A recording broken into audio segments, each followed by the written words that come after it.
হরে কৃষ্ণ।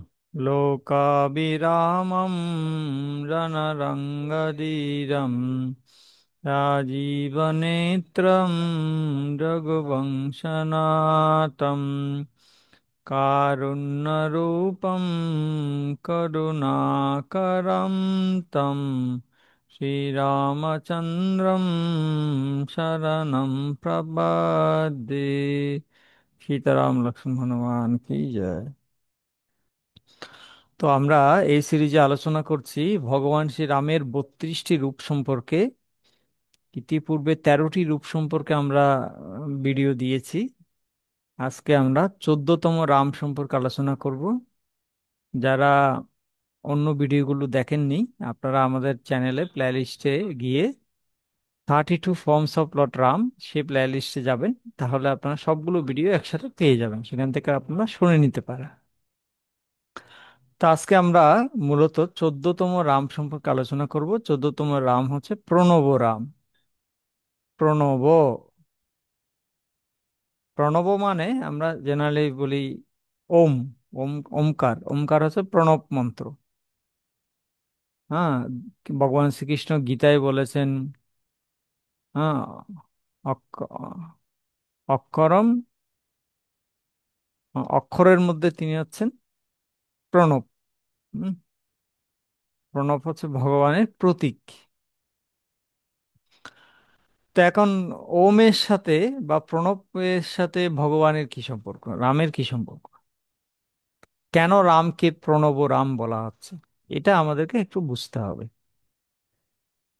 এর আগে আমরা দেখেছি ভগবান শ্রীরাম কিভাবে গুহের সাথে মিলিত হলেন, গুহ তাকে কিভাবে সেবা করলেন, তারপর শ্রীরাম কিভাবে গুহকে বিদায় দিলেন, বিদায় দিয়ে কিভাবে গঙ্গার অপর পারে এলেন ভরদ্বাজ মুনির আশ্রমে, এতগুলো আমরা আলোচনা করেছি। এরপর ভরদ্বাজ মুনির আশ্রম থেকে বিদায় নেওয়ার পরে তারা কি করলেন সেটা আমরা এখন আলোচনা করব।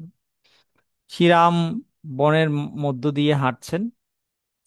তার লক্ষ্য হচ্ছে চিত্রকূট পর্বত। ভরদ্বাজ মুনি তাকে বলেছেন চিত্রকূট পর্বতে যায় গিয়ে সেখানে কুটির নির্মাণ করার জন্য। তো সীতারাম লক্ষ্মণ তারা যখন হাঁটছিলেন, হাঁটার সময় রামচন্দ্র ভগবান প্রথমে হাঁটছিলেন, এর পিছনে পিছনে সীতা দেবী হাঁটছিলেন, এবং সবার শেষে লক্ষ্মণ ভাইয়া হাঁটছিলেন। এবং এই হাঁটার যে ধরন, তাদের এই যে হাঁটার যে স্টাইলটা, এটাকে প্রণব মন্ত্র বলা হয়েছে, ওমকারের মতো বলা হয়েছে। মনে হচ্ছিল যেন ওমকার হাঁটছে, কিন্তু প্রণবের আকারে হাঁটা। হ্যাঁ, প্রণবের আকারে কিভাবে হাঁটা হয়? ওমকার তো তেরা আঁকা বাঁকা, ওনারা তো সোজা হাঁটছিলেন, কিভাবে তাদের হাঁটাকে ওমকার বলা যায়? হ্যাঁ, তারা কি আঁকা বাঁকা হয়ে হাঁটছিলেন নাকি? তা তো না।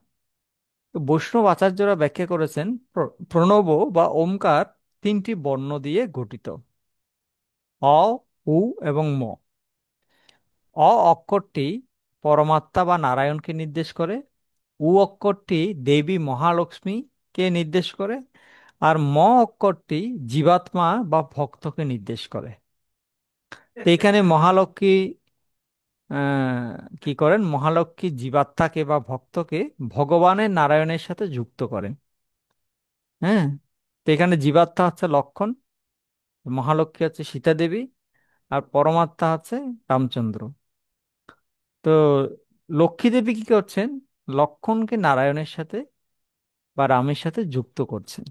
তাই অ মানে রামচন্দ্র, উ মানে সীতা দেবী, আর ম মানে লক্ষণ। এভাবে অ উ ম, তারা তিনজনের যে হাঁটা, সেটা হাঁটার যে স্টাইল, তাকে বলা হচ্ছে ওম বা প্রণব মন্ত্র, প্রণব মন্ত্র। তারা তিনে মিলে হলেন প্রণব প্রণব মন্ত্র।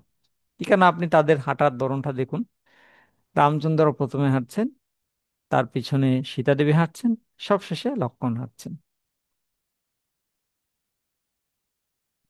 তো বনে হাঁটার সময় রাম প্রথমে হেঁটেছিলেন, সীতা দেবী তার পিছনে, অবশেষে লক্ষ্মণ হেঁটেছিলেন। এবং রাম হচ্ছে পরমাত্মা অ, সীতা দেবী হচ্ছে মহালক্ষ্মী উ, লক্ষ্মণ হচ্ছে ভক্ত জীবাত্মা ম। এভাবে হয়ে গেল, প্রথমে অ, তারপর উ, অবশেষে ম, হয়ে গেল প্রণব। এবং বাল্মীকি মুনিও এটার একটা প্রমাণ দিয়েছেন বাল্মীকি রামায়ণে। তারা যে প্রণব মন্ত্র মতো করে হেঁটেছেন। তো বাল্মীকি মনে বলছেন, অগ্রত পয় রাম মধ্যে সীতা সুমধ্যমা পৃষ্ঠতস্তু ধনুষ্পাণি লক্ষ্মণ অনুজগামহ। অগ্রে পরমাত্মা রামচন্দ্র হাঁটছিলেন, মধ্যে হাঁটছিলেন মহালক্ষ্মী সুমধ্যমা সীতা দেবী, এবং পিছনে হাঁটছিলেন ভক্ত ধনুর্ধারী লক্ষ্মণ।